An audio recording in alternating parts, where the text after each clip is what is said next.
Olá, família, tudo bem? Boa tarde. Eu sou o Babá Borô e estou aqui no Afropod, seu podcast de africanidades. E hoje as portas se abrem para quem consegue fazer da sua excelência uma imagem. Não poderia ser diferente trazer essa personalidade dentro de Brasília. Estamos aqui com o Ogan Assobá Luiz Alves. Seja muito bem-vindo ao nosso podcast, pai. Colofé, a sua bênção. Gostaria primeiro de pedir a meu pai Azawania, meu pai Ognolo, que cobrisse a todos com as suas palhas sagradas, dando saúde, paz e prosperidade. Maravilha, que assim seja. A Totô. E não tem forma melhor de começarmos esse nosso bate-papo trazendo essa reverência tão grande que o Babá Luiz Alves tem para nos mostrar. Gente, vamos começar o seguinte, Babá.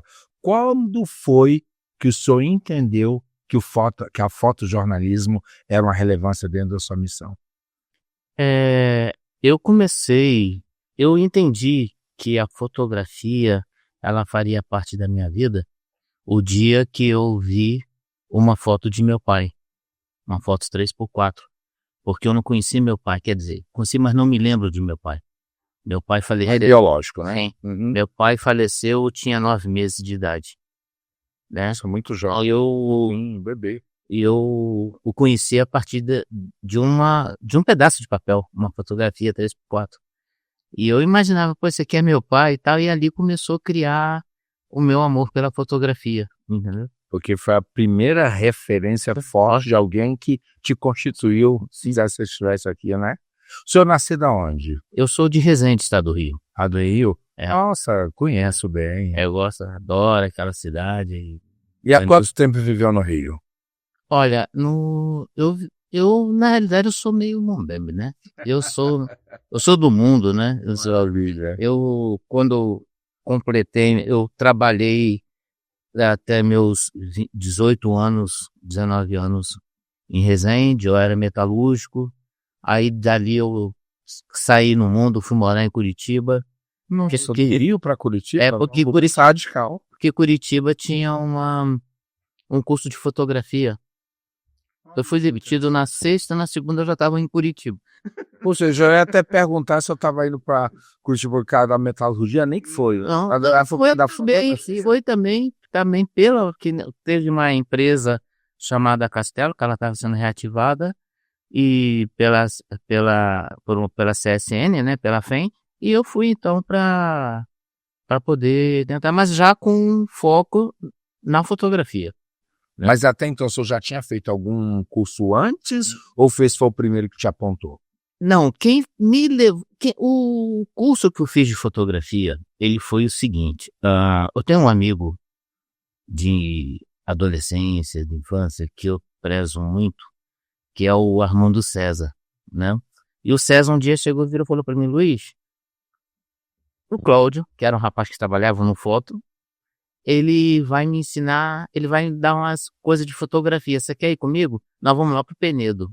E o Penedo, em Resende, Penedo é uma área de muita cachoeira. E a gente natureza. Era onde tinha as 3 cachoeiras, que eram 3 quedas, e onde a gente passava o final de semana. E lá nós passamos o dia fotografando.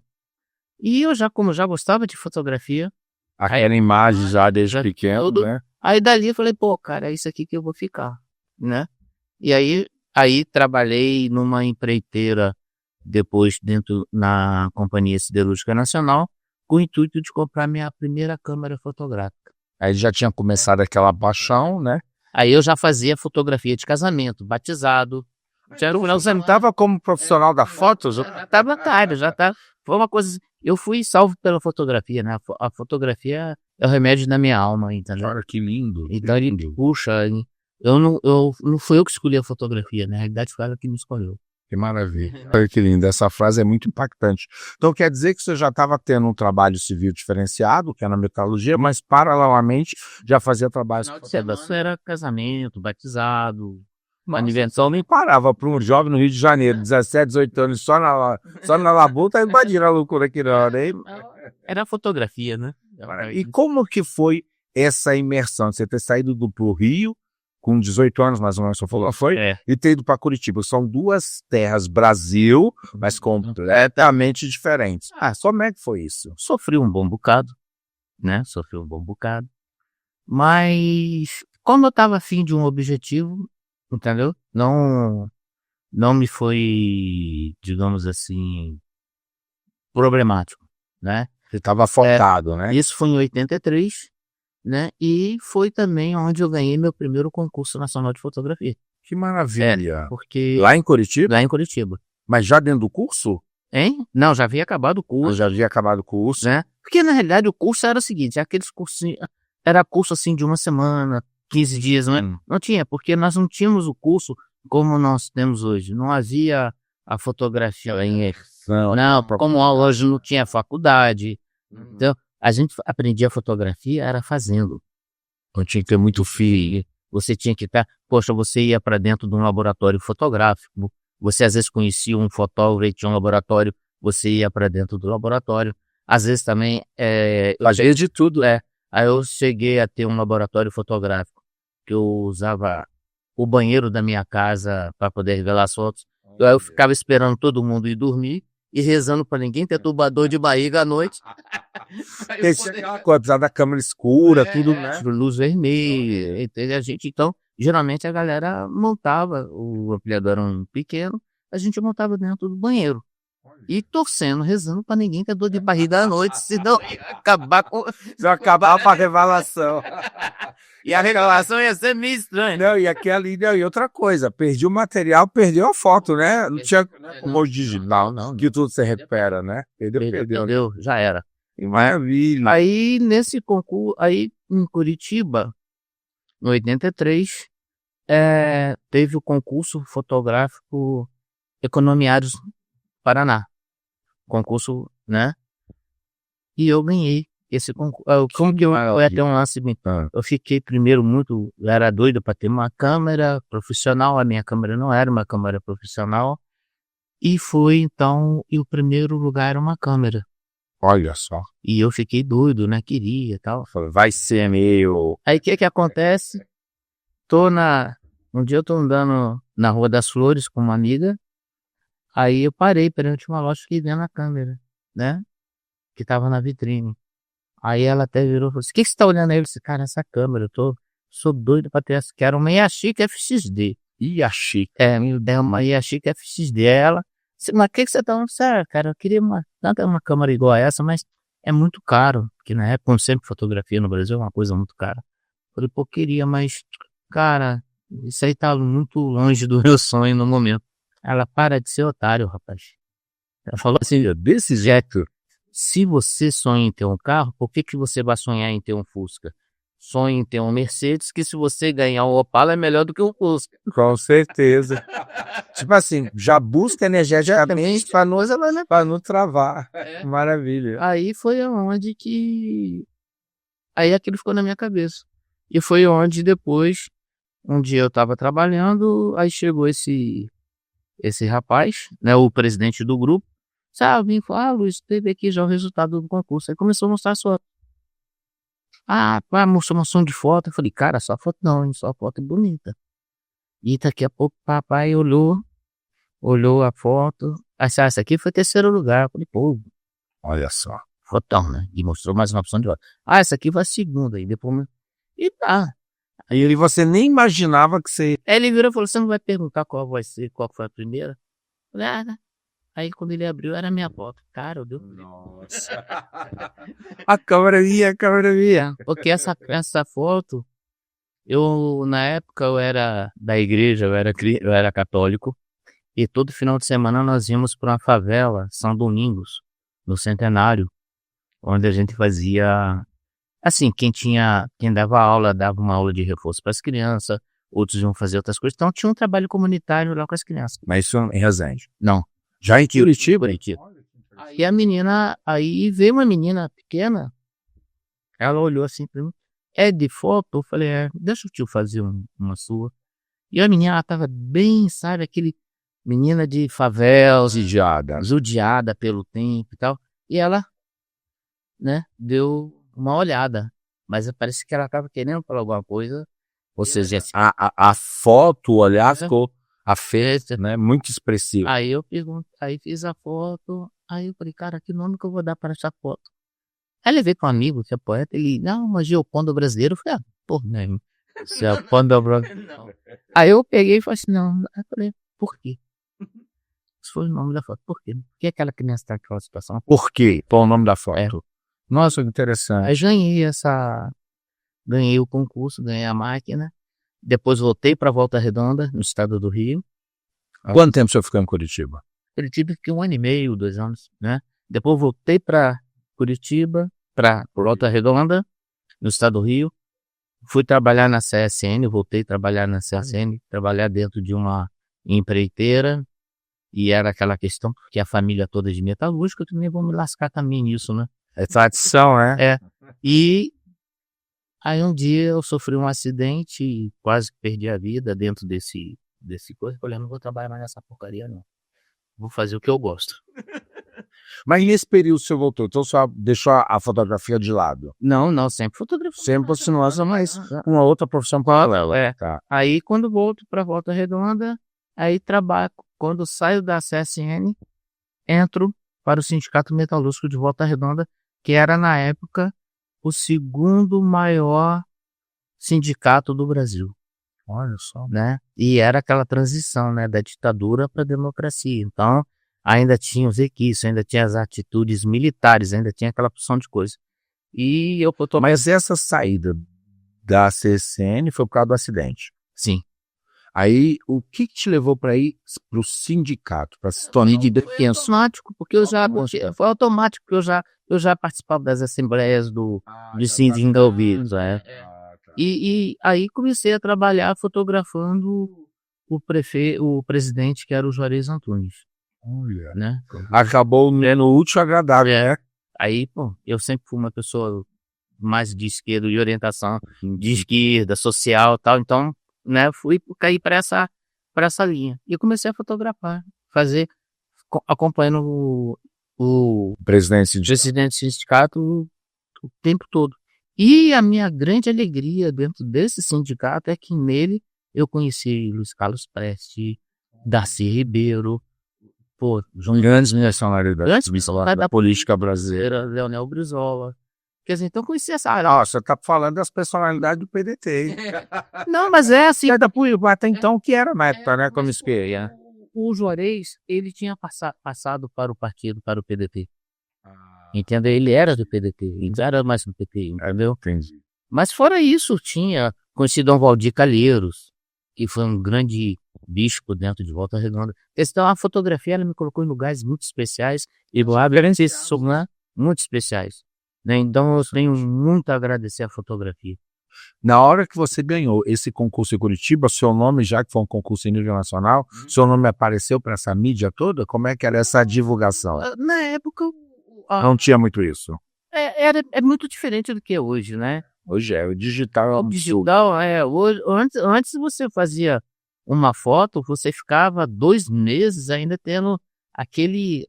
Como foi um caso quando eu cheguei em Brasília, eu estava no Congresso Nacional, isso em 1990, 91, eu estava no comitê de imprensa do Congresso Nacional e e eu não podia ir para o plenário embaixo, porque eu estava sem blazer.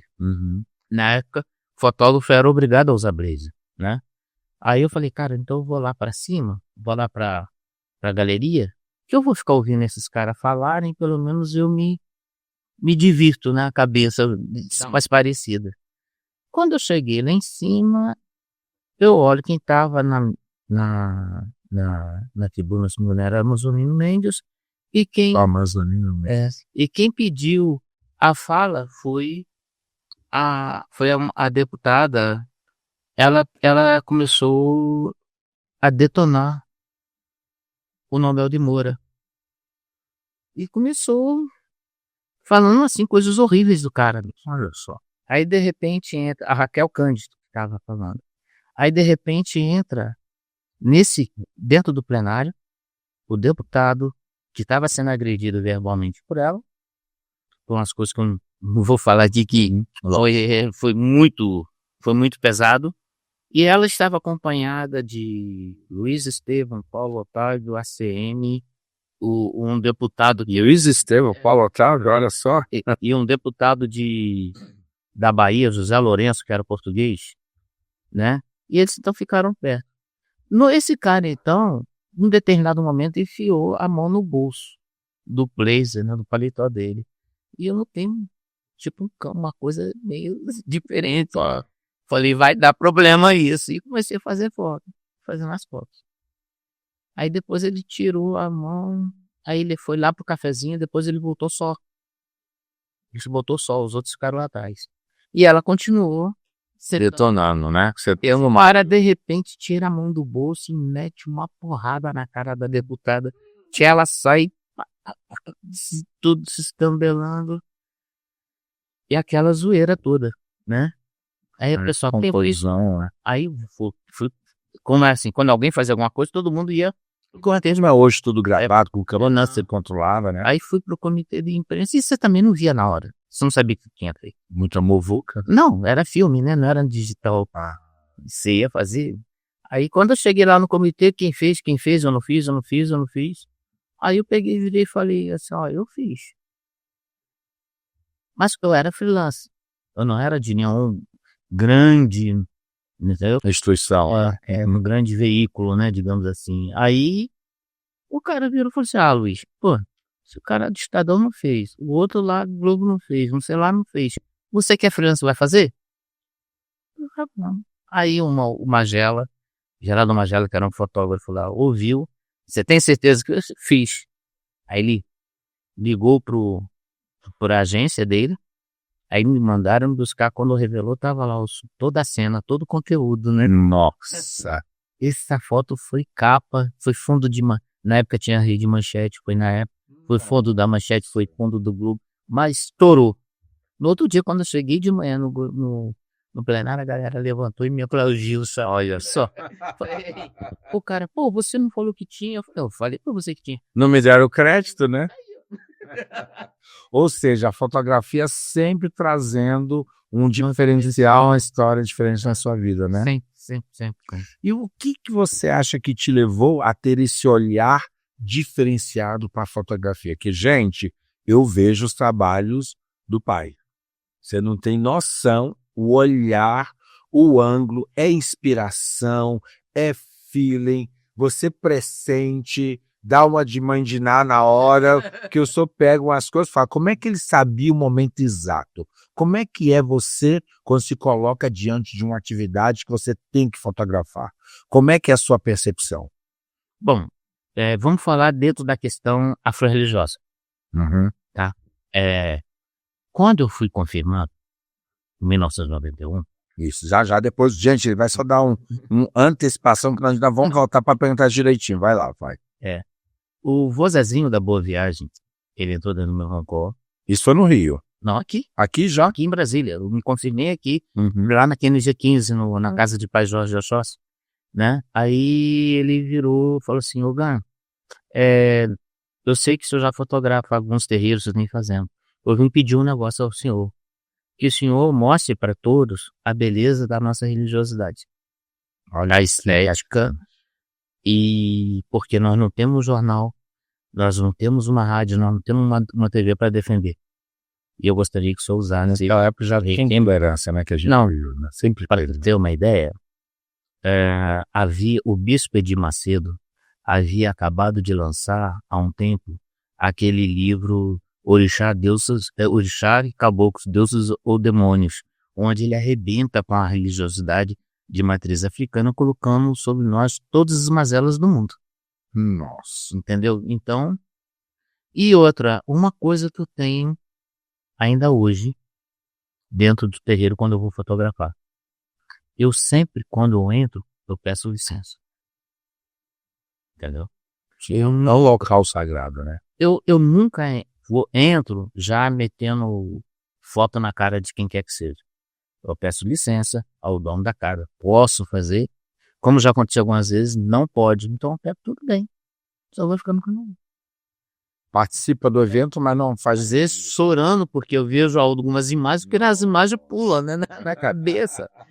a sensibilidade grita, né? A intuição te leva, né? Aquilo me dá. E isso, por exemplo, é o seguinte: enquanto um afro-religioso, eu entendo o que eu posso fotografar. Algumas outras pessoas fotografariam sem problema. Sem qualquer tipo de validação. Mas só que com o seguinte: como se na minha casa não me permite, dentro da minha casa, na casa dos outros também eu não vou fazer. Sim. Não é por ter nada de respeito. Por exemplo, mesmo que na minha casa não permita, mas nada de outro. Por exemplo, se nada do senhor permite, mas eu estou levando o nome da minha casa, então não permito, então não vou fazer. É uma questão de respeito, sim, entendeu? E a fotografia, então comecei a usar a fotografia como instrumento de luta contra o racismo, especial o racismo religioso, né? E a fotografia, ela é como a gente que participou, como a gente que iniciou na fotografia enquanto com filme, né? Você só ia saber a foto que tu fez 2 dias depois, rosto colorido, ou então, poxa, porque esse dia era barulhão ou não, daí ficava numa tensão danada. Aí que tu começou, a observar mais.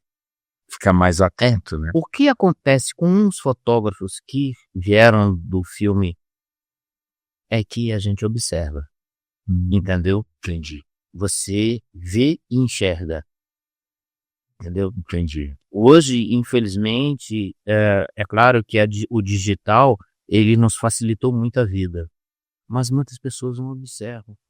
Perderam essa sensibilidade, que ficou tudo muito pra máquina. Proativo, né? Exatamente. Você vai lá, mete 100 fotos, uma coisa que você poderia resolver com 2 cliques. Olha só. Entendeu? Então, você começa, o que faz, principalmente quando eu dou aula para os alunos, cara, observa. Tem tanta coisa boa que você vê quando você vê a fotografia. O dia que você passa a observar mais a fotografia, que você olha, você compõe, você já olha a foto, porque a fotografia ela já nasce no momento que você olha a cena. Isso. Você já observa ali qual enquadramento que você vai dar, qual a luz que você vai usar, entendeu? O local que você se encontra. Então tem vários parâmetros que fazem com que aquela foto crie um visual melhor do que o outro, né? Isso é muito da sensibilidade da pessoa, né? Pelo aprendizado, né? Porque então você começa a ver o seguinte: não é fotografar por fotografar, não é uma coisa mecânica, não é uma coisa sem, digamos, uma coisa sem sentido, não. Sim. Você põe, e eu acho que a fotografia ela é isso, que a fotografia que não emociona, ela perde sentido. Isso é verdade, é um registro vazio, né? Porque eu só falar uma coisa que é muito importante. A fotografia é uma forma de você ter um registro visual de algo que vai te emocionar de alguma coisa, que vai te trazer uma lembrança. Pode ser boa ou ruim, mas ele vai necessariamente trabalhar com suas emoções e memória, né? Sim, Isso é muito importante. Que maravilha. E o senhor falou há pouco que o senhor veio de uma família cristã, né, de uma convivência. Eu presidente de grupo jovem na igreja. Gente, ó, tá registrado. Tá registrado. E hoje é o autor, né, e produtor dos portais mais conhecidos de Brasília. O Nibodê, que já vamos falar sobre eles.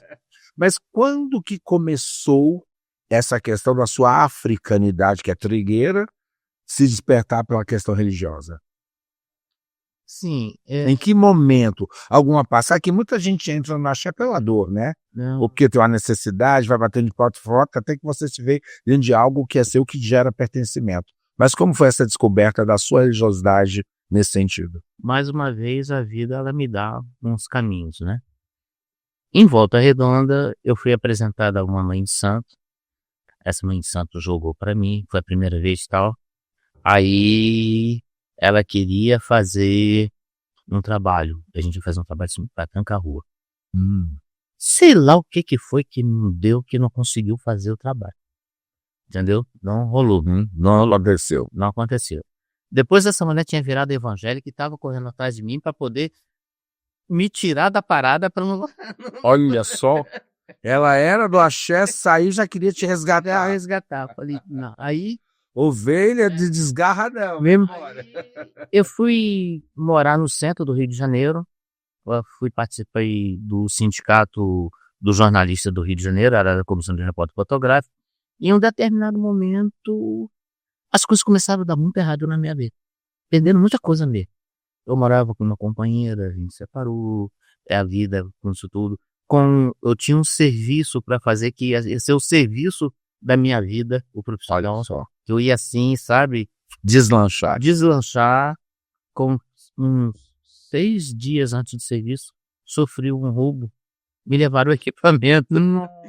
Aí começou uma sucessão de paradas assim. Estranho. Me roubaram essa câmera que eu tinha ganho em Curitiba. Olha só, aí fiz ideia, aí eu falei, tá, pô, a coisa não tá certo. Aí uma amiga, jornalista, a Delorme, ela virou e falou assim, um dia ela conversando com o Luiz, eu acho que só coisa não é só isso, não, acho que tem mais coisa aí, velho. Olha só, tô achando que o buraco é mais embaixo. Você quer ir? Você aceita eu te levar no terreiro? Eu falei, meu irmão, vambora, pra quem tá se afogando o graveto. Não é nada, né? Não, o graveto é uma salvação. É, lação. Não, vai ser em piscina, né? É. Cheguei lá na casa de... Aí me fui na Penha. Fui na casa de pai Aldo da Penha. Pai Aldo da Penha. É pior que ela me deixou e foi embora. E eu que não sabia nada de... Você tá brincando, ela te levou. Me deixou lá no Rio, ó. Mas ela já conhecia esse pai de santo? Sim, era pai de santo dela. Ah, entendi. E eu fiquei, cara, eu vou fazer o quê? Aí ele pegou, falou assim, olha... Foi jogar pra mim e começou a me chamar de senhor. Eu falei, que senhor? Esse cara é mais velho do que eu me chamando de senhor e eu não entendendo nada, né? Aí ele falou, ó, tu tem que fazer um ebó, vai ser isso, eu cobro tanto, o ebó tanto. Eu falei, ó, mas eu vou ser sincero contigo, eu não tenho dinheiro pra fazer nada não, tô desempregado, eu tava numa N danada. Aí ele falou, então vou fazer o seguinte, eu vou fazer um negocinho pra você, vou te ensinar. Você vai fazer, quando você recuperar o dinheiro, você vem aqui. Quando você pegar o dinheiro, você vem. Olha só. Me ensinou a fazer um trabalho, olha só. Aí ele te ensinou pra você fazer pra dar caminho, para dar depois você voltar pra concluir o trabalho. Aí, entendi. Aí, gente, deu um lance, me deu esse trabalho. Eu fui fazer com uma cachaça, um charuto e uma vela. Olha. Certo? Aí fui lá no Estácio. Eu morava no Estácio, vou fazer ali. Aí peguei e morei. Coloquei lá e fazia o trabalho. Cara, não deu 3 dias, ganhei uma grana. Não sei como. Bem, o que acontece? Não foi fazer o trabalho. Um tempão sem dinheiro. Peguei a grana. Aqui nunca viu mel quando vê se lambuza. Só matando, velho. Sério. Aí, Nem lembrou do compromisso. Não. Sabe quando me lembrei? Quando foi o último. Meio dinheiro. Cara, assim, mas vou lá. Aí fui lá no Paial. Botei lá. Me lembro que ele estava sentado lá no Rio, tem aquelas casas de varandas, né? Meio arco, a casa dele era assim, ficava... Quando eu entrei, estava sentado lá na varanda dele, olhando. Opa, pode subir. Eu peguei, subi, senta aí, quer uma água, pá. Aí ele virou e falou. Aí passou, o senhor veio fazer o trabalho? Eu falei, não. Por quê? Não consegui dinheiro? Vou ser sincero, eu consegui, mas gastei tudo. Nossa. Ele viu, sim, tá bom. Então, pela sua sinceridade, eu vou te dar uma segunda oportunidade. Eu vou pedir uma segunda oportunidade pra ti. Olha só. Vou lá aí eu voltei lá e fiz a mesma. Aí, a mesma coisa, fez de novo o trabalho que ele te orientou pra você fazer. Ele não colocou a mão na massa ainda. Sabe o que aconteceu? Eu ganhei o dinheiro exato do trabalho e da passagem de ida e volta. Você tá brincando. Se você vou dar, mas não vou luxar. Eu fui lá, fizemos o trabalho. É bode corda que nós fizemos. Fizemos esse bode de corda. Depois nós fomos entregar. Fui junto com ele para entregar no local. Era uma pedreira, tinha uns malas lá com arma e tudo. Acho que ia passar alguém. Ele não se preocupa não, eu conheço as pessoas. Aí a gente foi trabalhar. Aí depois voltamos, ele foi jogar pra mim, ele virou e falou, olha, eu vou falar um negócio pra você. Eu gostaria muito que o senhor ficasse aqui em casa, mas só tem outro caminho. O senhor não vai ficar no Rio de Janeiro, o senhor vai embora, o senhor vai fazer santo em outro lugar Eu, sindicalista, petista, tudo quanto é isso que se imaginar no mundo. E no Rio de Janeiro ele estava confortável. Ele nem imaginava que fosse sair de lá. Não. Aí passou um tempo, um amigo meu me chama para eu vir cobrir uma caravana de aposentados em Brasília. Saí de Mas nessa época eu estava no sindicato de jornalismo. Não, sim, eu estava no sindicato, mas eu mantive contato com o pessoal do sindicato dos metalúrgicos de Volta Redonda. Entendi. Aí, até porque minha família mora em Volta Redonda, então sempre eu ia, todo final de semana eu ia, sempre ia. Quando eu chego em Brasília, eu encontro um amigo aqui chamado Dimas Ferreira, que era... Aí veio para Brasília para esse convite. Não, eu vim para trabalhar. Para cobrir era tipo uma excursão que veio de Volta Redonda para cá. Olha. Só de aposentados, eu vim acompanhando para fazer a sorte. Aí o Dimas olha assim, a gente se encontra no plenário, eu tava com uma câmerazinha pequenininha, ele falou, o que você vai fazer com essa porcaria aí na mão? Eu falei, cara, me roubaram. Ele falou, não, cara, sai daqui e vem embora para Brasília, aqui que é bom. Na época, né? As oportunidades. E eu tinha sentado com Brasília, com o sol de Brasília, com o céu, aquela luz de Brasília, eu tava assim, embasbacado. Eu só tava muito chateado porque não tinha nenhum boteco, não tinha nada pra gente fazer ali perto do Congresso, não tinha como comer nada. Nada, tudo distante. Nossa, a gente sofreu. Aí eu falei, bom, então vamos. Aí ele falou, não, você vem, eu falei, cara, não, você vem, fique aqui em casa. Fica aqui comigo até a gente arruma um emprego, tá vendo a campanha aí, né? Do Maurício Correia, do PDT, né? Ao governo do DF, Maurício Correia, aí a gente veio pra cá. Aí eu vim pra cá, vim participar dessa campanha, fiquei em Brasília. Aí foi ficando. Aí o que acontece? Terminou. Saí da casa dele e fui morar. Mas nessa época as suas fotografias, o tema é sempre muito político. Era político. Pro nível do Axé. Não, até porque eu ainda não tinha envolvimento com Axé nenhum. Não tinha. Fez o trabalho, mas como um cliente, né? Como cliente. Mas aí passou a acreditar na força do Axé, né? Aí pra lhe falar a verdade, eu nem lembrava do Axé. Sendo sincero. Só. Aí saio do Guará, que eu detestei Guará, porque para dormir eu tinha que colocar um rádio embaixo do travesseiro para eu poder ouvir, porque era silêncio que doía o ouvido, não, cidade do dormitório.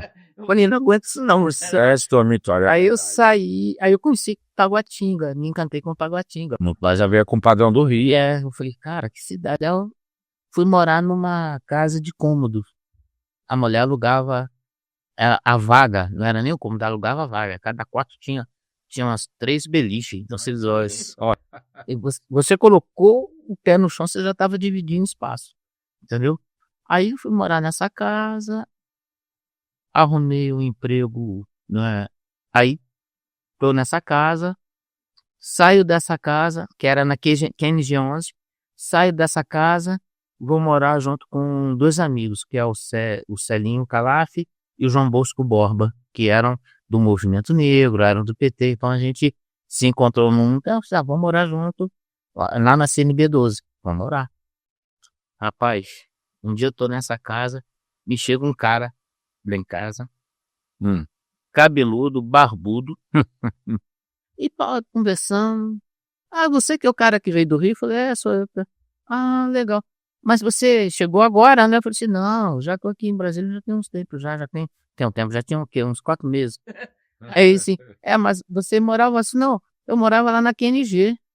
Ele, como assim? Como que você nunca foi na minha casa? Como você nunca foi lá em casa? Eu falei, o que eu ia fazer na tua casa? Eu não te conhecia, eu tô conhecendo da fora. Ele, não, eu sou aquele pai de santo, sou um pai de santo que tem lá. E eu sempre vi o pessoal passando de roupa branca, mas nunca me tinha conectado, né? Eu sou pai de santo que moro naquela rua e tal. Se você. Eu vim chamar vocês para uma festa de Oxóssi. Da festa de Oxóssi, uma festa de aniversário dele, que ele ia fazer um. Falei, tá legal. Posso fotografar? Pode, vai lá. Olha só. Aí comecei, que começou a ser uma referência da minha família, de família também em Brasília. A família dele, a mãe Beth, a mãe Beth, Betinha, Rogério, todo mundo sabe, e ainda mais que era do estado do Rio, então a gente, poxa, virou ali uma congregação. Virou uma reverência. Isso. Aí, quando teve a festa de Oxóssi me suspende, perguntando se eu queria ser ogão. Eu falei, eu não quero. Olha só. Não precisa ser agora não, ó, tem fulano ali que é suspenso, tem uns 6 anos. Eu falei, beleza. Eu falei, vambora. Um ano. Um ano. O ano dia seguinte pediu a confirmação. Você tá brincando. Olha, como bom caçador, Oxóssi é rápido, ligeiro, conhecendo o filho que ele tava suspendendo, ia deixar correr. Aí me confirmei. E ontem comecei então a fazer, antes eu já fazia esse trabalho em muitas casas aqui em Brasília, né? Entendi. Aí conheci Tito, Pai Tito, o Bacilê, né? Mas nossos mocotozões mostrou da Moicaí, nossas referências de axé em Brasília. Nossa, conheci assim, vi muito pai de santo também e mãe que se iniciar, fazer, sabe, a sua iniciação e hoje são pais e mães, né? Então isso é muito importante. É um registro da história, da geração passando para geração, né? São 34 anos, viu? Nossa, que lindo. Foi ano que vem, aí agora hoje eu não estou mais no axé de Pai Jorge, né? E também é uma outra coisa que acontece quando eu me afastei da casa. Aí começou a acontecer uma coisa interessante. Toda casa que eu ia, mesmo não conhecendo a pessoa, Oxóssi quando virava vinha até mim, Amadete, Odé e Leodéia, né? Filho de Odé na casa de Odéia. Eu falei, então, né? Vamos deixar a coisa acontecer, né? Tá na tua mão. Meus ibás estavam sob a guarda de Oiá, de Bagan, né? Na casa de mãe baiana, mas eu não era da casa, mas Oiá, Bagan tava te cobrindo. Tava me cobrindo. Aí, um dia eu tô chegando, tem um bar lá em Taguatinga, que é a Galeria Olho de Águia. Essa Galeria Olho de Águia é onde se reúnem fotógrafos, amantes de moto, de rock e outras coisas, né? E a gente bebe uma geladinha. Aí quando eu tô pisando no bar, aí o telefone toca. Pai Ricardo, de Oxóssi, de Águas Lindas, que era meu amigo já, né, de anos e tal. E ele vira e fala, não, meu pai só tá onde? Eu falei, tô aqui, cheguei aqui agora aqui na galeria. Ele já começou a beber? Eu falei, não. Então faz o seguinte, não bebe agora não, porque eu preciso ir conversar contigo. Aí eu senti, tem coisa... Aí tem coisa mais séria. Aí depois que a gente bebe, mas não bebe agora não, espera eu chegar. Quando ele chegou, não demorou muito, ele virou e falou pra mim, pai, eu sonhei com teu pai pedindo pra eu dar comida aí. Nossa. Mas eu não quero arrumar briga com ninguém, eu sei que se você bate no caso de mãe baiana e tal. Mas eu vou fazer o seguinte, a gente vai lá, corta e tá tudo bem. O que ele quer é que eu dê comida a ele. Eu falei, você não vai dar comida lá na mãe baiana não. Tocou no teu coração. Aí ele falou, como? O senhor não quer? Eu falei, não, você não vai ficar não. Não vai cortar lá não. Eu vou lá, vou pedir a Oiá, vou pegar tudo que é meu e eu vou perguntar se o Oxóssi quiser, eu tô indo pra casa dele. Olha. Se ele me aceita. Tocou no coração isso. E hoje eu tô na casa de pai, né? Quer dizer, eu não saí da casa de Oxóssi. Sempre coberto por ele, né? Uma ligação muito forte, né?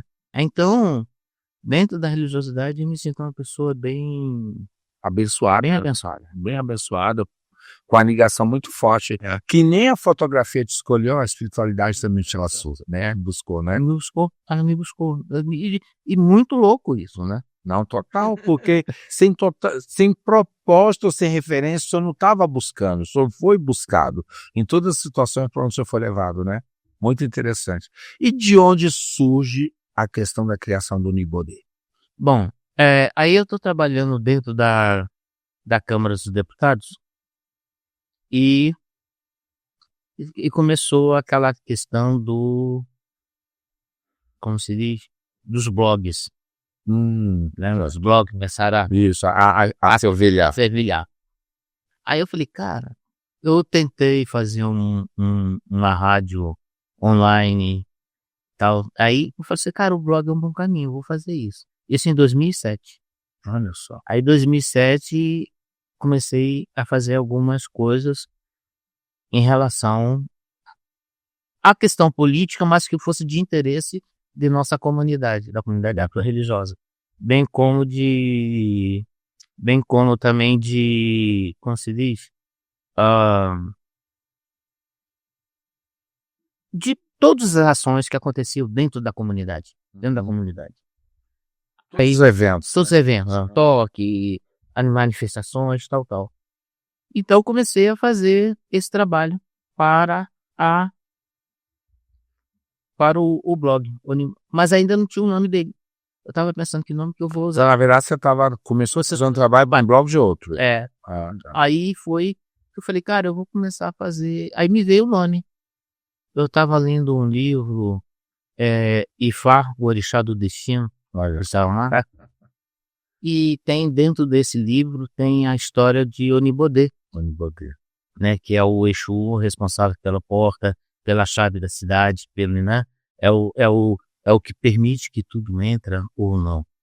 É o que guardião, né? É o guardião da chave, é o guardião do portal, Onibodê. Esse cara, que nome bonito, Bruno. E é mesmo. Que nome bonito, né? Porque o portal, um blog. O que é o blog anunciar um portal também? Total. Não é? Portal da comunicação. Não. É verdade. Entendeu? E tem Exu aqui no Bariju também, que é o Exu da língua falante, né? E tal. Mas o Onibodê, ele me tocou. Entendeu? Eu falei, cara, então vou usar. E visto no Itanda e no livro de Fá. Olha que interessante. Você vai ser, se não me engano, é de Babá Tondê e tal, mano. Esse livro. Entendeu? Eu tenho ele até hoje, é um livro assim que eu olho e tal, eu gosto muito dele, gosto muito das histórias da nossa, que ele faz um apanhado da história da nossa comunidade, muito bom, muito bonito. E acaba sendo referência. E já é um livro esgotado, viu? Não é um livro que você encontra hoje fácil. Mas aí eu peguei, coloquei o nome, Onibodê, né? O guardião, o dono o que tá ali na porta da cidade. E quando o senhor definiu esse nome, qual foi o impacto que ele causou? Positivo? Sempre, né? Sempre. Que legal, né? E algumas pessoas, até na Câmara, algum lugar, aqui tinha um rapaz que ele se intitulava o Obama brasileiro, e ele só me chamava o seguinte, Onibodê. Muita gente só me chama de Onibodê também, em alguns lugares. Mas quando eu conheci através de Carlos Augusto, né? Sim. Que o Tenha. Vamos falar com o Onibodê, quem é esse porteiro? Eu falei, você vai conhecer. E quando eu te conheci, muito tempo atrás, né, Rubá? Muito tempo. Aí realmente era o nome que te intitulava. E que vai te conhecer, assim, até pelo trabalho da referência que o senhor tinha com os próprios casos de Arajá, né? E já com esse perfil guerreiro, representativo das classes, aonde que entra a fotografia como uma forma de publicizar e ser um canal para a luta contra o racismo religioso? Primeiro porque a nossa religiosidade ela é muito imagética, né? A nossa comunidade, a nossa religiosidade ela é muito imagética, né? Você vê que ela é e não é só um todo, você fala, que é bonito, mas você olha que tem detalhes. Tem detalhes de uma mão que faz uma macia, né? Que quando vai macerar uma erva, tem um detalhe da mão que está preparando o paliteiro de algum. Quer dizer, então tem detalhes. Um detalhe da mão que faz um acaçar. A nossa religiosidade ela é imagética. Total, né? Não tem, assim como ela é sonora, ela é imagética.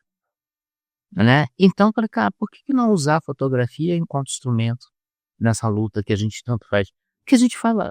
Porque uma das questões que eu falo, que eu penso que a oralidade foi muito boa pra gente. É boa, mas só que tem o seguinte, a mente, ela atrai, ela esquece. Isso é verdade. Entendeu? Eu posso falar o seguinte, eu estive na mesa de uma conversa com um podcast com o pai Gauli, mas ele estava com uma blusa preta, com tal. Mas como é que tá esse laranja com essa preta? Como é que foi colocado? Qual é o desenho? Essa imagem que eu trazia a minha mente. Entendeu? E nem sempre é o real. E existe outra coisa. nós sabemos também que hoje, quando você fala uma coisa aqui, com o passar do tempo, ela já tem um outro sentido e uma outra forma lá na frente. A fotografia não permite isso. É verdade. Ela vai ser um missionando no momento. Ela vai ser aquilo e não vai mudar. Ela vai ser real, fidedigna ao que está acontecendo. Inclusive, o que aconteceu comigo, assim, que eu acho, assim, que foi há um tempo atrás, ainda esse ano não, ano passado, que mexeu muito comigo. Em Águas Lindas tinha uma mãe chamada Beth, e eu não sei o quê. Conheci mãe Beth, GG. Sim. Ela não fazia jeito, né? Muito tempo. É muito tempo. Então, e eu fiz uma das últimas fotos dela incorporada. Com algum? É. Isso tem uma raridade. Eu fiz aquela foto dela, eu fiz a foto dela dançando, fiz a foto dela. Aí depois eu peguei uma foto dela, deixei só algum colorido e o restante tudo preto e branco. Nossa, que lindo, ficou bonito. É uma foto que eu gosto. E um tempo atrás, 2 anos atrás, eu peguei e repostei essa foto. Rapaz, foi um chororô. Porque eram netos que nunca tinham visto a avó Incorporada. Não, nunca tinha visto a avó. A avó. É. Olha só. Nunca tinha visto. Porque ela era difícil de foto, você conseguiu a raridade. Aí depois tinha as pessoas, quem conheceu matando saudade. Sim. Entendeu? Então foi bacana. Então pra mim, cara, eu acho que isso que serve a fotografia.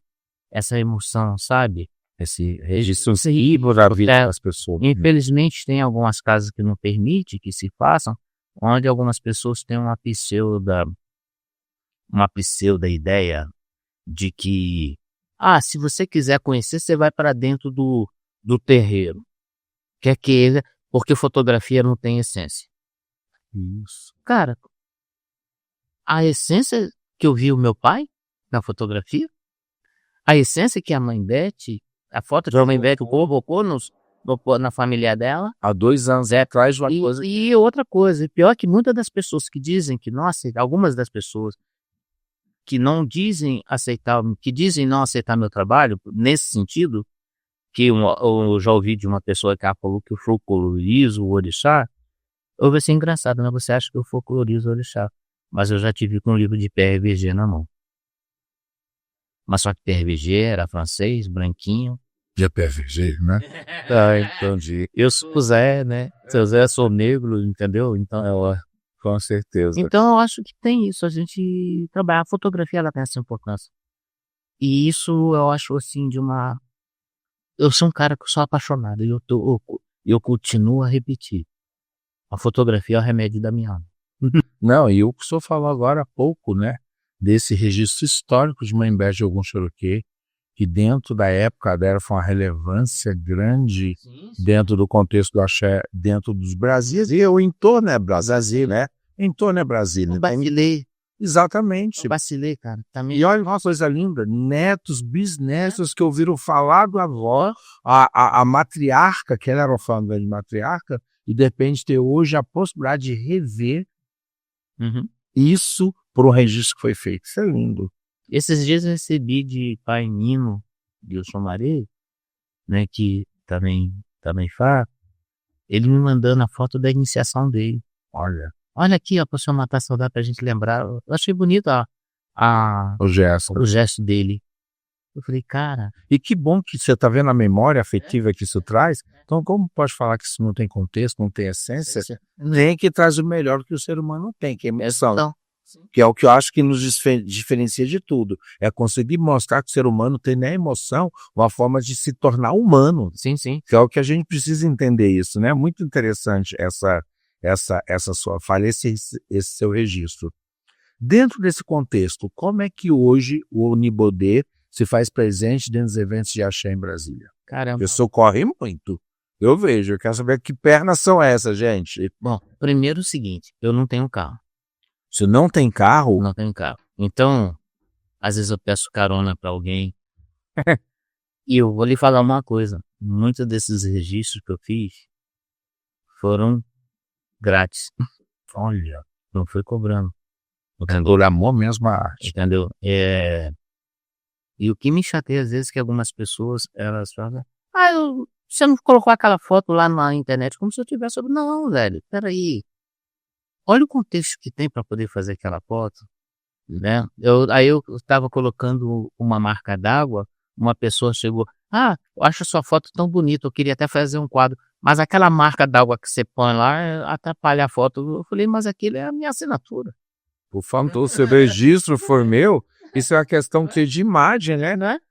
Isso é questão de fazer referência. Então, hoje já está mudando isso, algumas pessoas reconhecem, e eu estou assim, tendo o reconhecimento profissional por parte de algumas pessoas, né? Tendo o carinho, tendo um carinho profissional, entendeu? E isso é muito importante também, porque isso também, sabe, que engrandece. Porque tem pessoas que às vezes pegam uma foto sua, nem sequer obrigado diz. Não acredito nisso. Sim. Eu vou ser sincero, só vou te falar aqui no que... Não, isso não é... Tem gente que pega um material teu, utiliza e nem sequer te cita, ou muito menos chega para você, muito obrigado. Nossa, e eu que fiquei chocado, que cada ser humano, a gente sabe como é que é. Gratidão para poucos, né? Sim.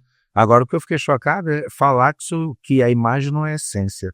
Se o senhor for parar para pensar, o senhor é uma biblioteca viva de tudo quanto é tipo de diversidade religiosa afro-brasileira que existiu dentro dessa cidade. Porque olha quantas casas o senhor frequenta, quantos registros históricos, quantas vertentes de matriz afro-brasileira o senhor já conviveu. É Jeje, é Nagô, é Umbanda, é Quimbanda, é Queto, é Angola. Conto de babaígo. E tudo dentro desse histórico, se brincar, são uma das maiores sumidades que dentro da sua descrição, que a gente sabe que aí requer, como o senhor bem falou, o senhor sabe exatamente onde você entra para ser o artista, porque fotografia é arte, né? Ou então se você vai simplesmente aquela pessoa que vai viver o axé. Diante de tudo isso que o senhor vive, vendo a imagem como essência, como é que o senhor pauta os conteúdos do Unibodê? Bom, como que eu pauto? É o seguinte, eu pauto observando os assuntos que são de interesse da nossa comunidade, né? Eu fico vendo, por exemplo, principalmente dentro da área política, atividades dentro do movimento afro-religioso. Às vezes algumas pessoas chegam para mim, Gan, vai ter tal atividade assim. Aí eu dou um jeito de chegar lá. Eu pego um ônibus e vou pro lugar, entendeu? Ou seja, a oportunidade faz o momento, né? Entendi. Né? Como tem também, às vezes, meu irmão de santo, o Adessoni, que ele é meu vizinho, ele chega, pega, não, vai ter um tal toque em tal casa, só quer ir comigo? A gente entra e vai resolver essa parada. Maravilha, show de bola. Não tem uma prévia. Então só acaba cobrindo uma diversidade de eventos, que em Brasília a gente tem uma comunidade afro-descendente na parte da religiosidade bem ativa, né? Sim, nós temos uma... Nossa, mas eu só acho que ela deveria de ser mais participativa. Na questão da visão, de tudo. Principalmente o seguinte, vamos supor um exemplo aqui que eu vou lhe passar. Nós tivemos dentro no Supremo, no STF, tivemos a questão do abate. Isso, doutor Edio. E, infelizmente, nós tivemos mais gente de fora do que de Brasília. A nossa comunidade, ela tem que participar mais, a meu ponto de vista, né? Até porque... Ser mais ativista, né? Porque vamos tirar um mapeamento que foi feito agora, recentemente, com a UNB e a Palmares.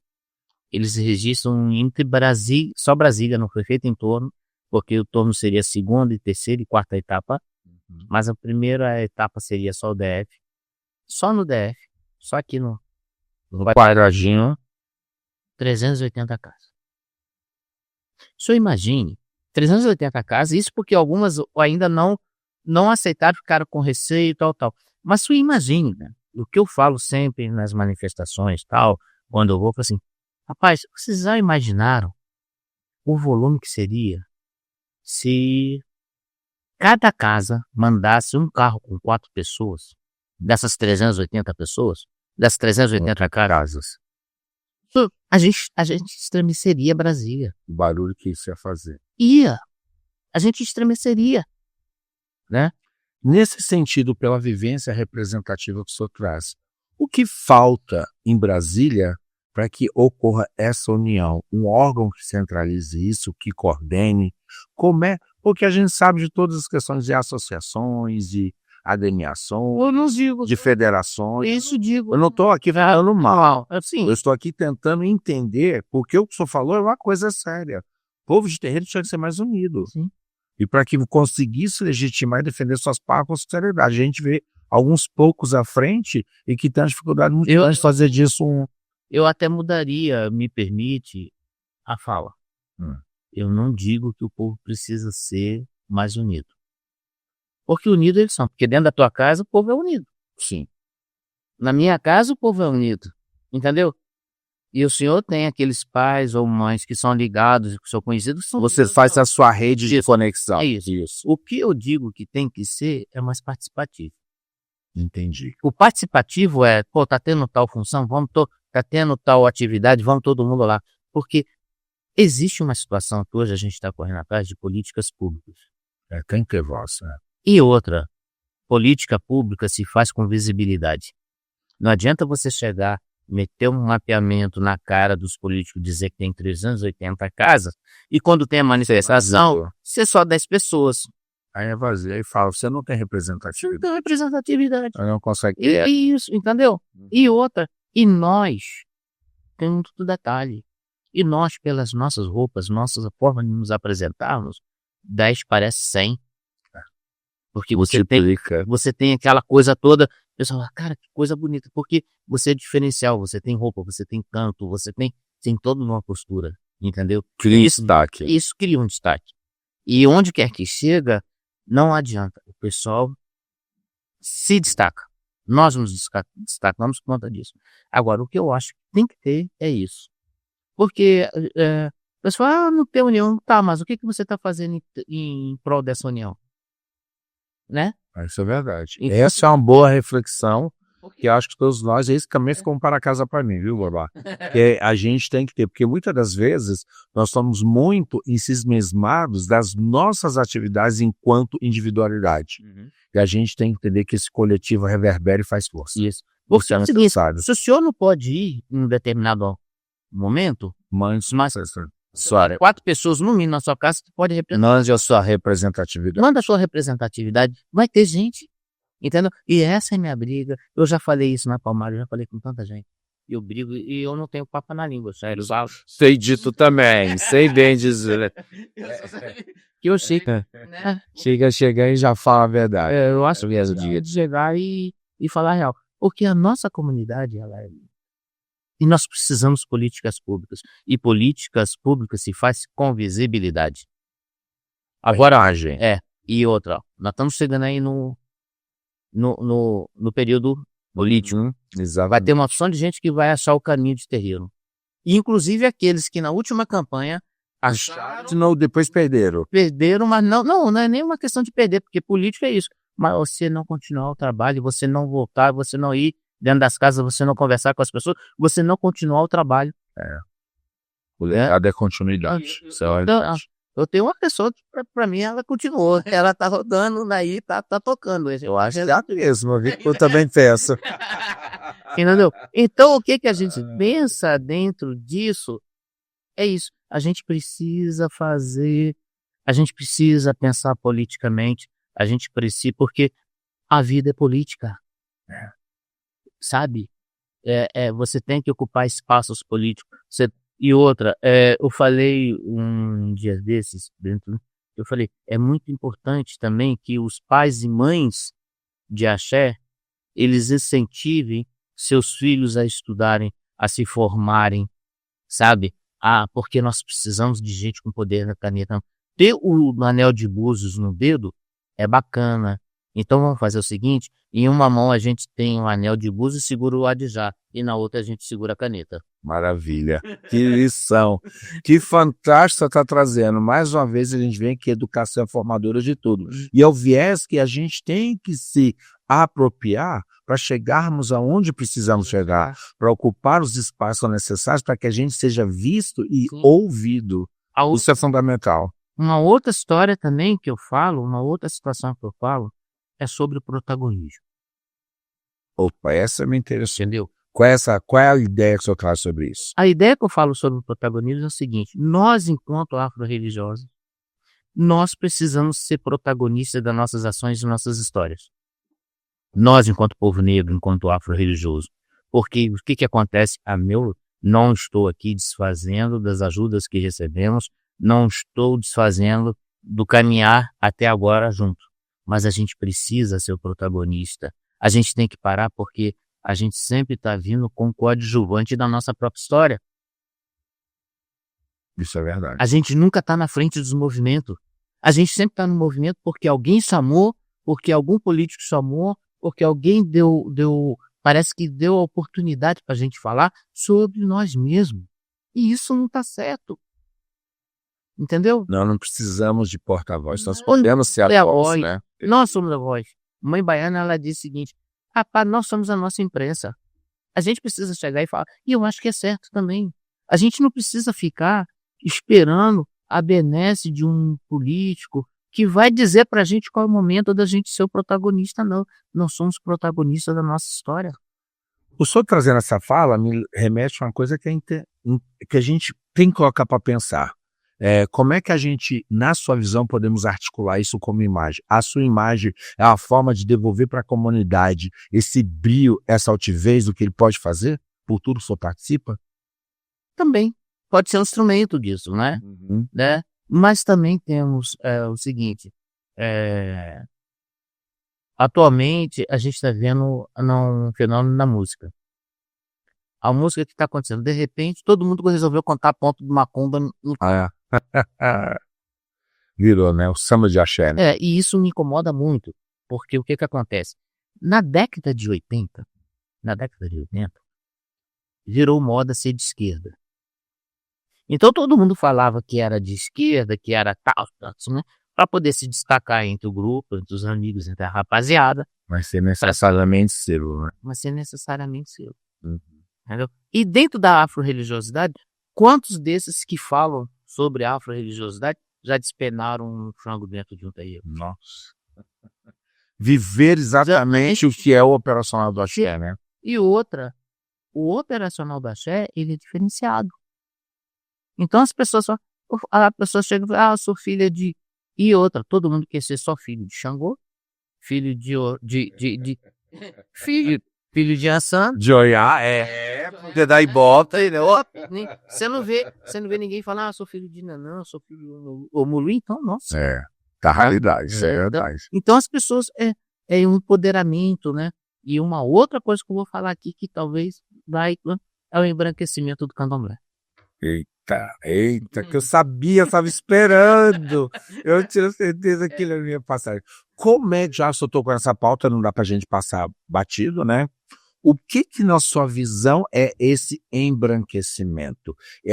Não é a questão de ter pessoas brancas ou a questão do apagamento da nossa ancestralidade da tradição? Aí, como que eu falo dentro desse processo?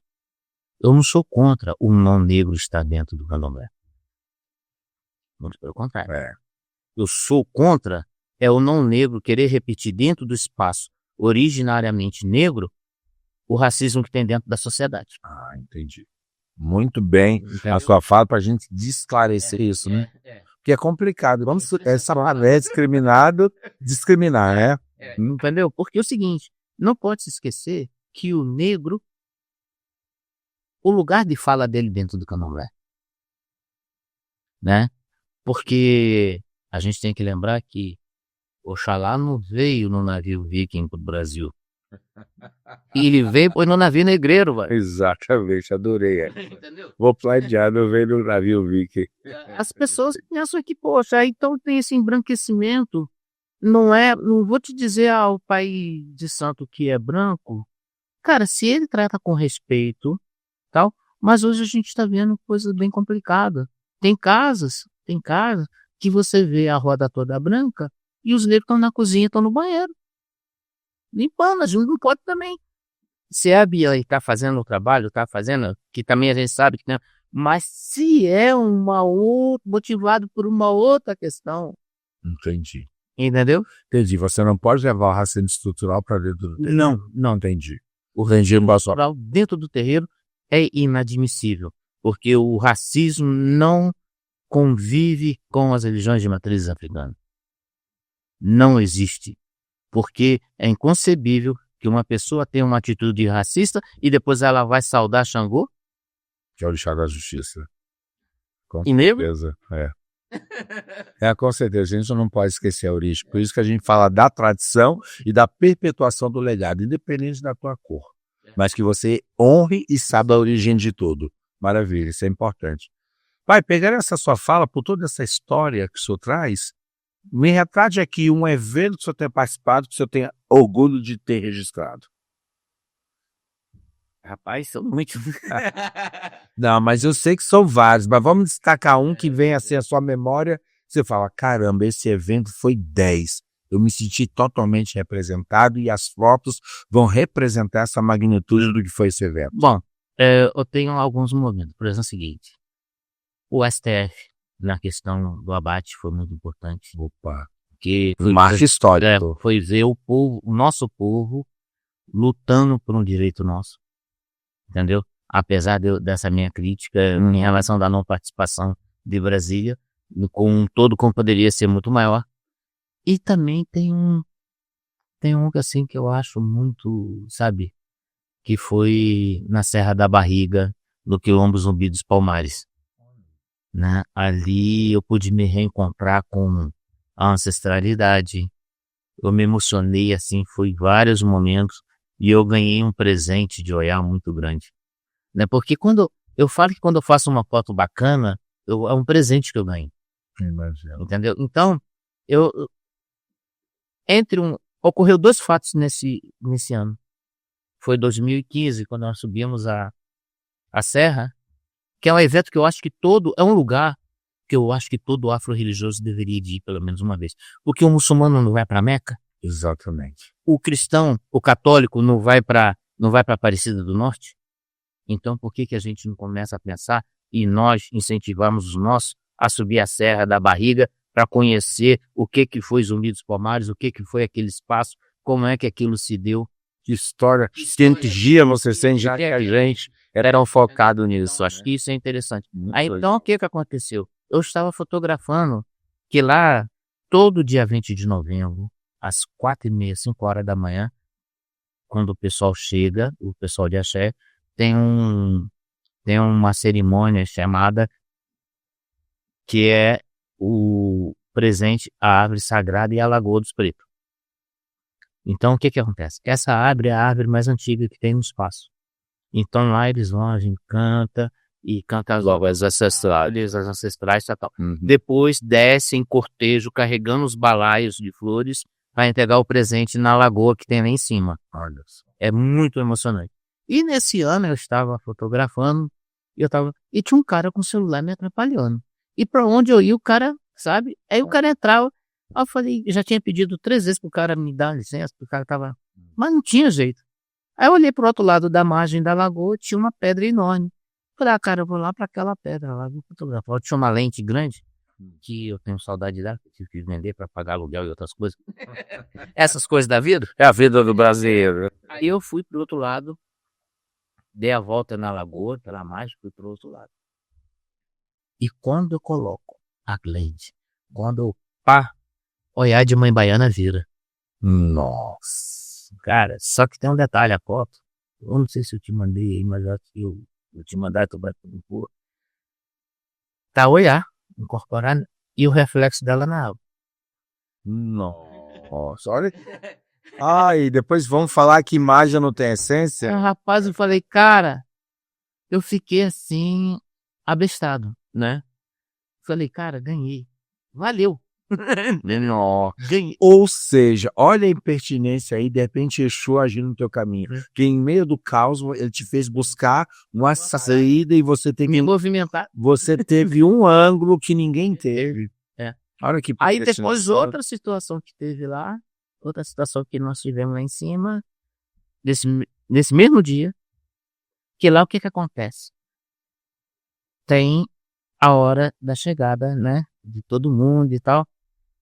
Aí a gente ficou sabendo que o pessoal do MST, Movimento Sem Terra, estava subindo e estava com muita raiva porque o pessoal da van haviam destruído a plantação deles lá embaixo. Nossa. Em vez dos caras colocarem, começaram a entrar dentro das invasões para poder fazer estacionamento, e isso acabou com a produção. E os caras subiram no ganho. Nossa, virado no teclado. Chegou conversando eu, mãe Baiana, e mãe Neide, que é uma pessoa, uma figura que tem em cima da serra. A mãe Neide, para você ver a importância do trabalho dela, ela é a única pessoa lá de Alagoas que é tombada como patrimônio, sabe? Ela é um patrimônio do Estado. Olha, ela é patrimônio, ela é tombada pelo, né? Olha. Aí, patrimônio histórico. Aí, nossa, que ela que foi uma das pessoas responsáveis pelo reconhecimento do espaço para revitalização e tudo. Quando a gente fala, mãe Baiana, vamos fazer o seguinte: tinha um grupo de balé de orixá, tinha uns ogãs, aí também tinha os capoeiras e tinha os indígenas. O que fizemos? Fizemos um corredor polonês, começando com as pessoas vestidas de orixás dançando com o som dos atabaques, depois tinha os capoeiras com os berimbau e depois os indígenas, né, os povos originários aguardando. E esse povo do MST, cara, eu falo, sabe, passando pelo meio, que vivenciou aquilo, eu falei, cara, eu tô vivenciando a essência de que foi o quilombo. Porque o quilombo não foi só para negro. O quilombo tinha pessoas... Era resistência, né? Sim, os mais pobres da cidade iam para os quilombos, tinham refúgio. Os povos originários tinham refúgio. Então, o quilombo não era só de negro, como pessoas falam. Era de toda aquela massa que era marginalizada, né? Se sentia de pertencimento, né? E de repente eu vejo aquilo, cara, eu falei, cara, eu tô vendo como que era lá atrás. Foi uma coisa assim que... Nossa, eu imagino. Eu chorei, viu? Não, tem razão da gente se emocionar com esses dois fatos que ele lembrou aqui para compartilhar com a gente. O senhor falou que na primeira tomada, né, que o senhor registrou IA com a imagem dela na água, tinha um cara com celular.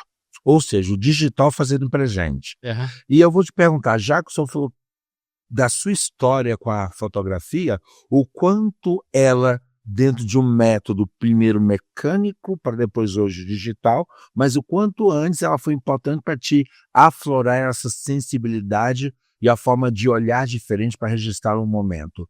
E hoje, como é que é o seu trabalho com a tecnologia? Ela te dá essa mesma empatia? Bom, eu não me incomodo muito com isso, porque a base da fotografia é uma só, é a luz. É a luz. Né? Por isso que já se chama fotografia, escrever com a luz. Né? Sem luz você não tem foto. Né? E então, o instrumento que você capta essa luz, não importa. Se você vê as fotografias lá do início do século, até do início da fotografia, as pessoas usavam câmeras que não têm a terça metade do que é a tecnologia hoje. Da resolução. E tem fotos aí que são belíssimos. Então é o seguinte, eu não vou ficar me prendendo na questão tecnológica. Ajuda, sem dúvida. Mas a base da fotografia é uma só. A luz. A luz. Interessante isso. Então a gente não tem que ficar... se eu não tiver uma câmera de último modelo que custa 40, 50 mil, eu não vou conseguir fazer a foto. Cara, eu tenho duas fotos antigas, duas câmeras antigas. Eu fotografo com câmeras antigas. Eu tenho uma 60D, uma 40D, né? Então é o que eu tenho. E o seguinte, se é o que eu tenho que fazer o que eu tenho. Eu tenho que fazer o melhor com o que eu tenho. Isso é verdade. Isso faz. E é bem dentro do que a nossa filosofia fala, né? Usa o que tem e vem para a luta, né? Não fique parado esperando. Então a fotografia, o negativo, ele foi interessante, né? O acetato, ele foi interessante pra gente, porque é o seguinte, ele nos ensinou a olhar, como disse lá atrás, né? Lá no início, né? Você passou a olhar, você não perdeu a essência da... É verdade, isso é muito importante. Nesse sentido, eu vou trazer um pouquinho mais para um papel que o senhor tem, já que o senhor falou que o senhor dá curso. Se o senhor tivesse que formar jovens de terreiros para ter esse ofício que o senhor tem, o que o senhor ensinaria primeiro? Bom, primeiro, o respeito, né, dentro da casa de axé. Eu tenho visto algumas pessoas que vão para fotografar uma casa de axé, são pessoas que não são de axé, mas pensam que estão numa rave. Olha. Tem outras pessoas que vão para dentro da casa de axé, não vão com uma roupa adequada. Por exemplo, eu costumo dizer para as pessoas, cara, primeira coisa, nunca entre dentro de um terreiro de uma roupa preta, porque isso é um desrespeito à casa e uma ofensa ao sagrado. Você está entrando de roupa preta, você está chamando o Iku para dentro daquela casa, entendeu? Então eu costumo dizer isso, sabe? Sempre, primeiro, observe. Veja, eu tenho um curso que o nome dele é o seguinte: a fotografia enquanto agente de preservação e divulgação da comunidade afro-religiosa, né? De preservação principalmente, porque com a fotografia, mesmo com o digital, você, por exemplo, você está tendo um toque na tua casa, você tem uma denúncia de um vizinho, tu recebe uma visita indesejada de uma corporação policial. Você não sabe se aquilo pode se desencadear para um ato de violência. Até porque, se dentro dessa viatura for comandada por evangélicos, fundamentalistas, com certeza haverá problema. Então, o que eu ensino? Cara, você junta 2 pessoas da casa, boa de clique, né? E você vai fazer o seguinte: uma registra de um lado e outra do outro. Mas você tem que registrar também elementos que registrem a presença daquela pessoa. Placa do carro, registros da PM. Você tem que fazer tudo isso. Então vai lá e tal. E não precisa ficar só sentando, faz nas escondidas. Faz, sabe? Esteja atento ao movimento, né? Do A acontecimento. fotografia servindo como agente de preservação e defesa, que a gente precisa disso. E hoje a imagem é utilizada para tantas coisas, né? Inclusive, agora na casa Luz de Urimar, na 905 Norte, eu vou dar uma oficina de fotografia para o pessoal de terreiro. Eu só estou esperando ficar pronto o card. Vai ser no festival que está tendo lá, que é o Festival Saberes. Olha que legal. Isso vai ser divulgado no portal? Sim, vai ser divulgado no portal. Vai ser... Já nós estamos concluindo. Você vai, por favor, colocar endereço dessas redes para a gente aqui. Mas é muito importante esse olhar que o senhor trouxe, dar atenção, de entender o movimento, para que você capte e faça os registros, né? É importante. Vou perguntar aqui uma coisa para o senhor. Uma imagem que o senhor gostaria que o mundo visse. Aquilo que é de impacto dentro da sua vontade como registro para a humanidade. Uma imagem de... que o senhor gostaria que o mundo inteiro visse. Essa que eu fiz de Oiá, né? Olha só. Essa é uma imagem que me bate muito. E depois temos também uma imagem que eu fiz da finada Obacilê, né? Ela, o Xum, dando na hora do banho. Não, isso, preto e branco, que é uma foto assim que eu tenho muito amor por ela. Nossa, que linda. Então, é assim, a gente tem... Se eu for agora, para essa minha exposição que está tendo no Museu Nacional, foi uma dificuldade, porque eu falei, cara, tanto que eu escolhi as fotos, mandei pro curador, pro Lois Luango, falei, se vira, eu não tinha. Tu escolhe que eu imagino, né? Eu ia perguntar aqui pro senhor, qual foi o momento que o senhor pensou, eu nasci para isso? Eu acho que essa foto da mãe baiana já foi o momento que retrata isso. Eu ia perguntar, eu falei, não, ele já vai chover no molhar, vai falar a mesma coisa, né? E é uma coisa que é muito interessante, essa sensibilidade de captar momentos onde traduz tudo. A razão de o senhor estar ali e o porquê desse pertencimento e por que isso está associado com o que o senhor disse do início. Eu não escolhi a fotografia, foi ela que me escolheu. Isso é muito forte, né? Pelo que a gente fala. Dentro de tudo que o senhor já fez, qual foi o registro mais difícil que o senhor acha que o senhor já fez na sua vida, em matéria de fotografia? Rapaz, um dos mais difíceis, eu sou. Não, aí, inclusive fora da afro-religiosidade. Foi quando eu estava fotografando a greve o Sindicato do Metalúrgico de Volta Redonda me enviou para fotografar a greve da Verome. E isso em 84. Né? Chegando lá na greve da Verome, que era um estaleiro em Angra dos Reis, a polícia não queria deixar a gente fotografar, não queria ver. E teve um momento que eu e o finado Carlos Hungria, que era fotógrafo do Jornal do Brasil, a gente estava passando. Aí um policial virou e falou: a gente tem que sentar a porrada nesses fotógrafos que tá impedindo a gente de fazer o que a gente tem de fazer. Nossa. Aí o Carlos Hungria me chamou, e vem cá, a gente foi para um canto e falou: vamos fazer uma coisa? Eu fico no canto de lá, mas olhando para você, e você vai ficar no outro canto olhando para mim. Se eles me derem porrada, você fotografa. Se eles me derem porrada, eu fotografo. Presta atenção, mano. Olha só, meu Deus. Presta atenção. Porque o que acontece? É uma forma do que o senhor falou de os dois pontos, gerar preservação e segurança. Assim, porque o que acontece?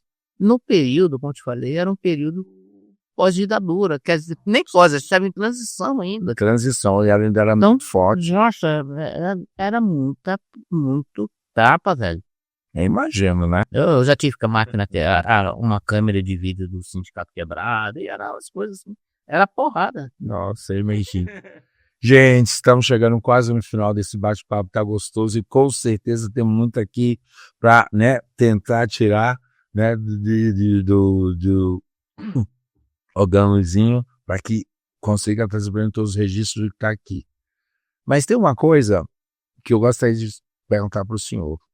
Dentro do que o senhor faz no Onibodê, que portal ainda só tem vontade de abrir e que não abriu com esse Onibodê, dentro do que ele representa hoje? Que porta você ainda não abriu, mas que pretende abrir para que o Onibodê te traga essa oportunidade? Eu tenho muita vontade que o mesmo seja autossustentável, né?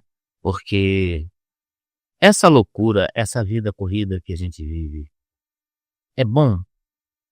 Mas sabe, eu já tô com 66 anos, velho. Eu tô querendo, sabe o que é? Eu quero a tranquilidade, né? Eu quero também um pouco de prazer, porque esse negócio, essa história que, tudo com luta é melhor. Mas por que tem que ser só com luta? Isso é verdade. Por que eu não posso ter uma coisa prazerosa, a coisa ir lá acontecer? Por exemplo, tô com um carro legal para poder ir lá na porta fotografar, tô com equipamento bom. E outra, ter o meu trabalho reconhecido como tal. Entendeu? Porque as pessoas, muitos reconhecem o meu trabalho, sim, claro. Eu vejo muitas pessoas reconhecendo e tal. Mas não é só isso, sabe? É o apoio. E eu tô tentando mesmo ver se consigo isso. Entendeu? Porque aí o que acontece? Aí você pode se dedicar mais. Sim, a estabilidade é necessária. A estabilidade é necessária, ela faz parte do ser humano. Isso é verdade. Né? Não é só dor, não. A alegria também. Apesar que eu tenho alegria. Olha, eu vou te falar. Se eu tô triste, eu fotografo. Se eu tô alegre, eu fotografo.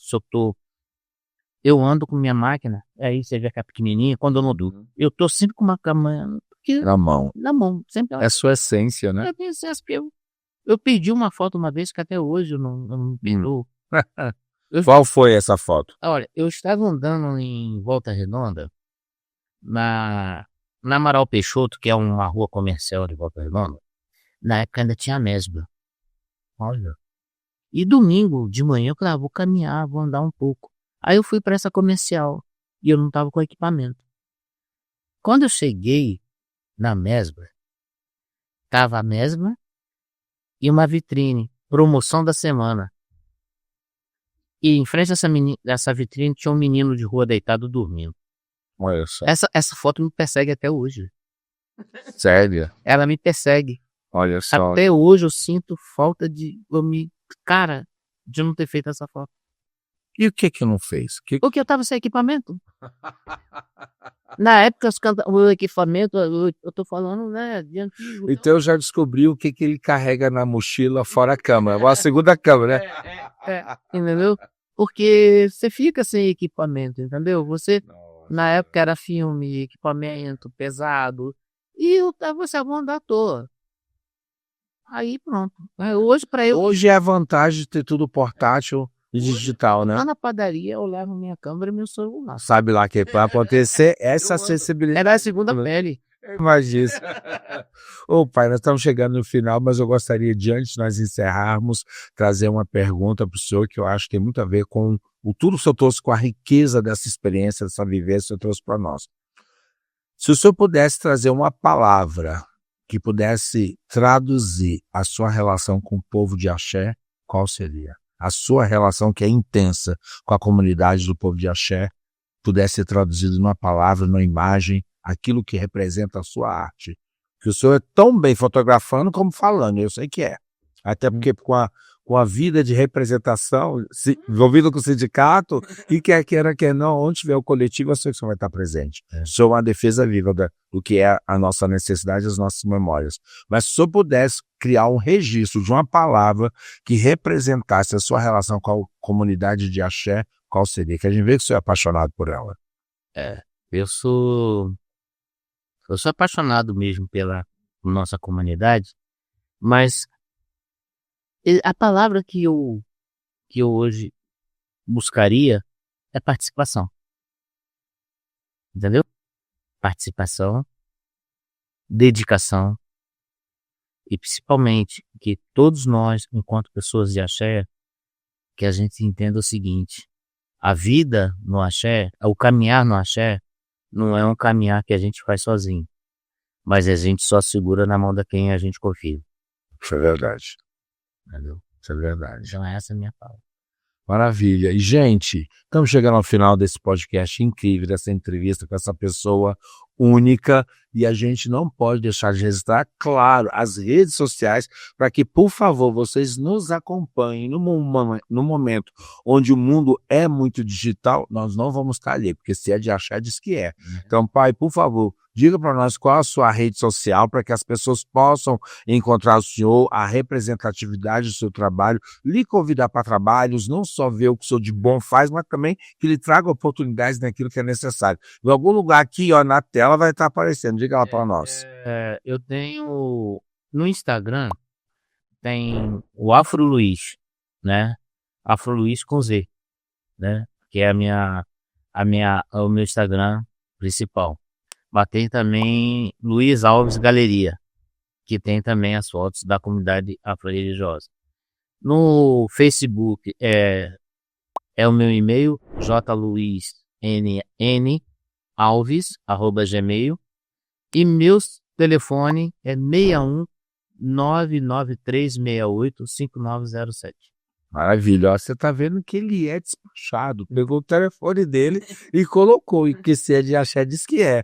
E claro, já que ele também fez a divulgação da rede dele, eu não posso deixar de fazer da nossa, principalmente do meu patrocinador maior. A gente está falando aqui da Toque Africano, essa loja que traz a África no coração do Brasil e do Planalto Central, onde você vai encontrar coisas de Axé, artigos religiosos, não só dentro do vestimento, como daquilo que pode fazer com que a sua vida seja mais colorida. Siga nas redes, @toque.africano.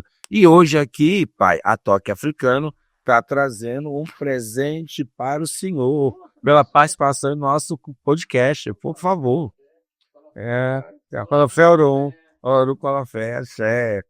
Toque Africano aqui trazendo para o senhor um mimo.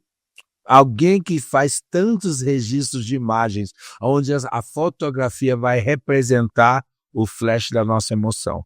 E a gente não podia deixar isso passar, né, desapercebido e não ser lembrado com relevância pelo nosso patrocinador. Agradeço muitíssimo a Toque Africano por esse presente, por esse carinho, né? E, cara, eu não quero nem rasgar o negócio de... Faz parte, né? E quando só vai abrindo aí, eu quero fazer aqui meus agradecimentos finais, tá?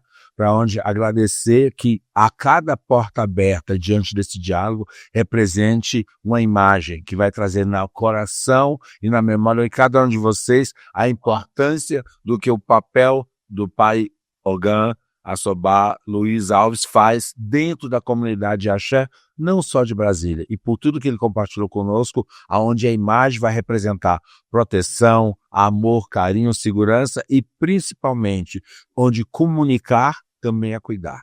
E como eu sempre falo, se é de axé, diz que é. Pai, obrigado pela presença. O Lubagé lá em casa. Opa, Olha só, os 3. axé. Vou usar o Lubagé. Maravilha, fico feliz que eu tenha gostado. E mais uma vez, obrigado pela participação.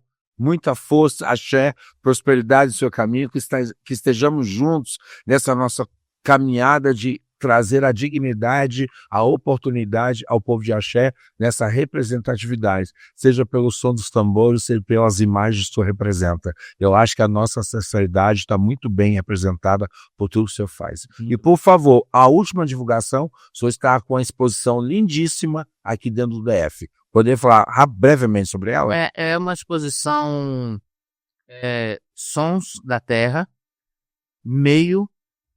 começo, meio, começo, onde tem algumas fotos minhas e com a curadoria do Luaz Luango, que faz parte também do Festival Mês da Fotografia e está dentro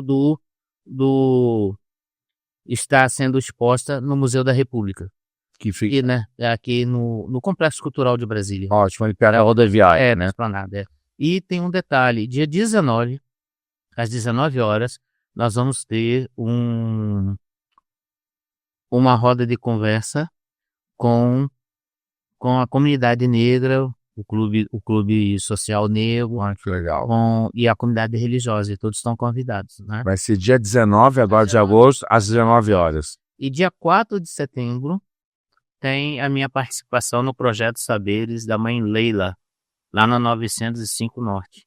Que maravilha. A Mãe Leila é um terreiro onde ela tem também um trabalho muito importante de recuperação da cultura da comunidade. Entre elas, o jongo. Maravilha. Que coisa boa. O jongo junto com a poena. Ah, Machado. Tá muito bacana o trabalho lá também. Por favor, com essa divulgação, não deixe de participar e prestigiar os eventos aonde o pai vai estar divulgando e expondo a qualidade do seu trabalho. Meu povo, um beijo no coração, axé e até a próxima. Tchau! Tchau.